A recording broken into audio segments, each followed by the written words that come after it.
Day 4 of the project, and I gotta say I'm pretty happy with the progress I'm making. Oh, hey buddy, how you doing?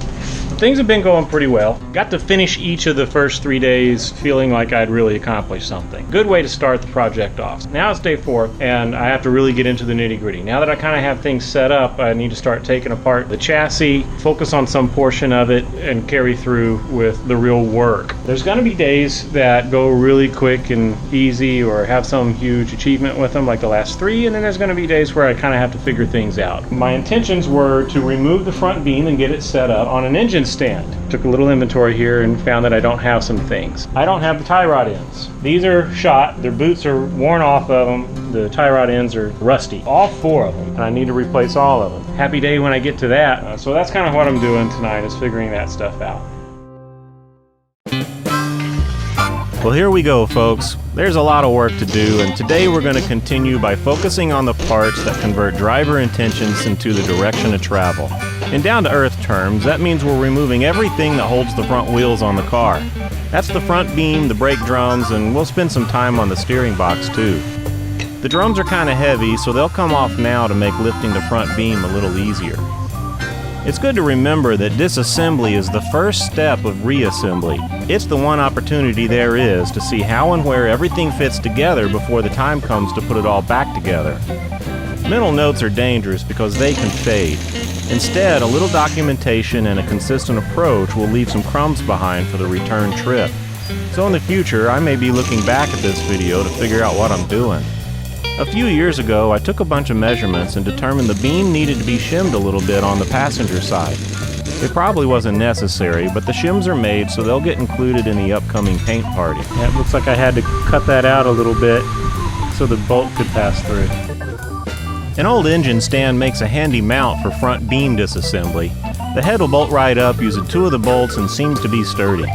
There's a lot of cool stuff coming for this beam, including new ball joints, seals, and whatever else it needs. I've read a lot about how these cars are put together, and it'll be fun to see more of it firsthand.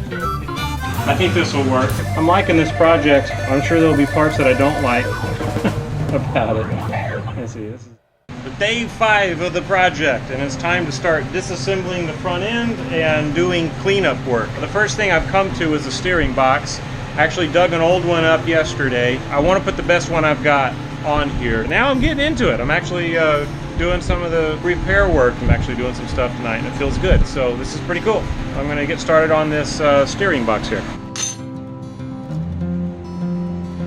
So this is what I found inside the steering box. Not too bad. A lot of old grease, but old isn't a problem. Crud and sand and stuff, that would be a problem, and I'm just not seeing it.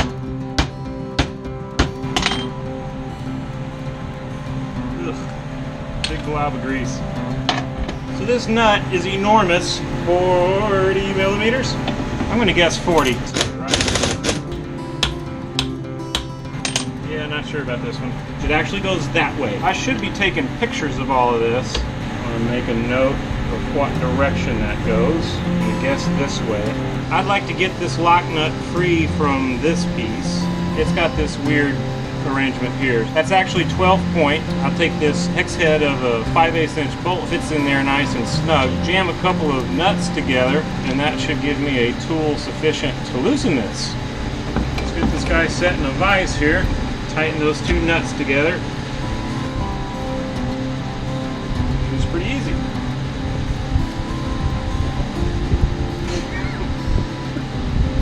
Run this through the wire brush right quick.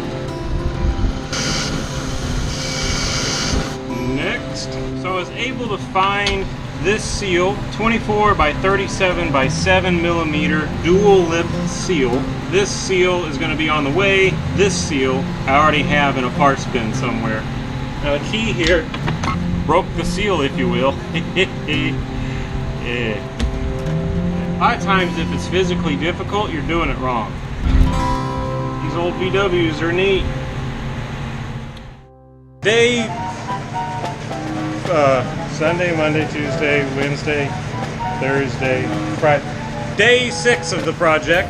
I'm going to look at this steering box a little bit. So last night, where we left off, I did kind of a trial run of adjusting the free play in this steering box, and I was probably doing it all wrong. I think I've learned something here about how the steering box works. With this too far down, it seemed like it was binding up. If this was held in the top by its clip, it would have the effect of holding it up. So I'm going to put this in here and get this clip involved.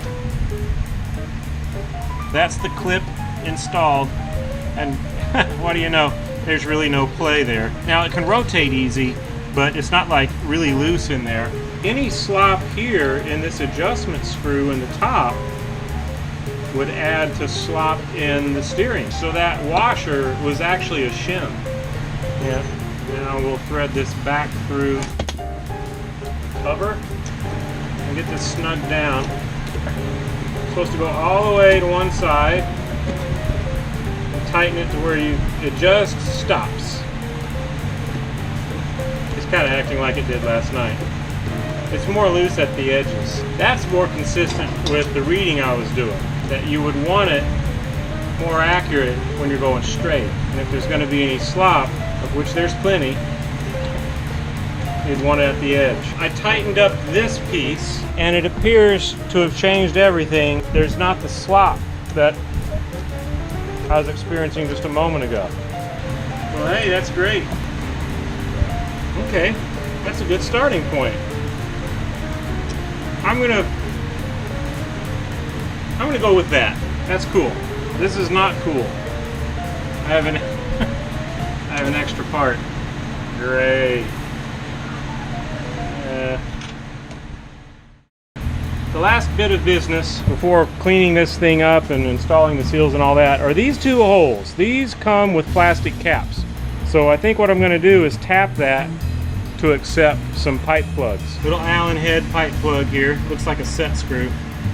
This is an 1/8 inch. And I want to get it into these holes. That looks pretty good. Now I'm going to try and do this all proper like. I got out the real tools for this job here. This is a hand reamer.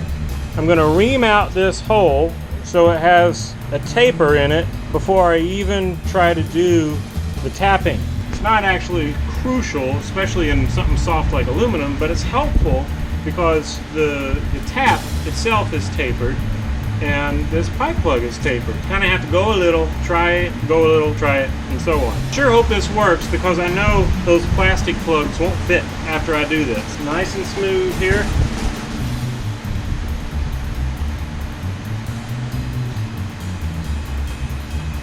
Okay, so yeah, that did its thing. There's a lot of aluminum there.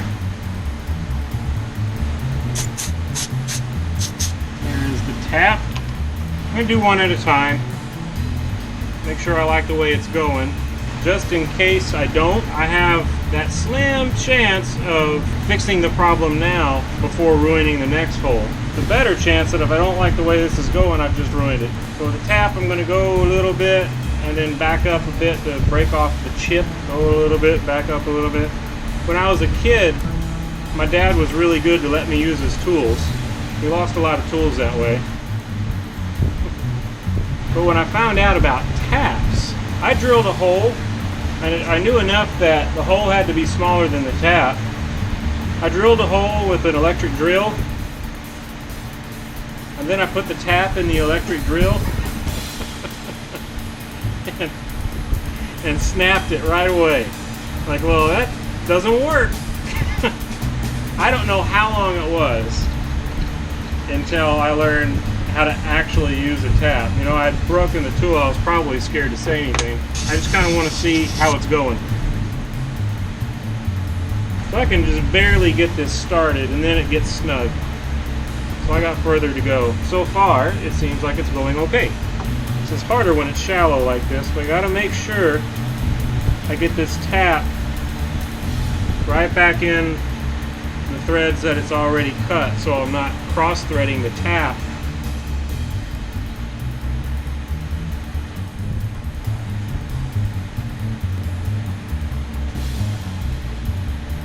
I'm going to back it out and check again. The last time I was using these taps, I was learning how to tap the oil galleries on a VW engine. There we go.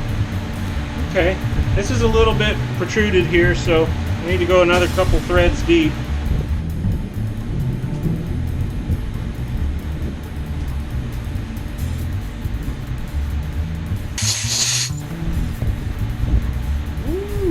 at that. Yeah! So that was pretty cool. Got my steering box as far as it's going to get until the parts arrive and I can clean it all up and assemble it. What I can do in the meantime is find a way to seal it and paint it. I'm going to call it good for right now. Good for tonight anyway. A couple of things I need to look for. Gasket paper is a for sure. See if I can cut out one of those gaskets. That'll be kind of fun. And here's something else. The fuel line, if I blow on this, nothing really passes through. So this is clogged somewhere. It's old. It's older than me. I could replace that with a stainless fuel line. And supposedly there's 3 clips.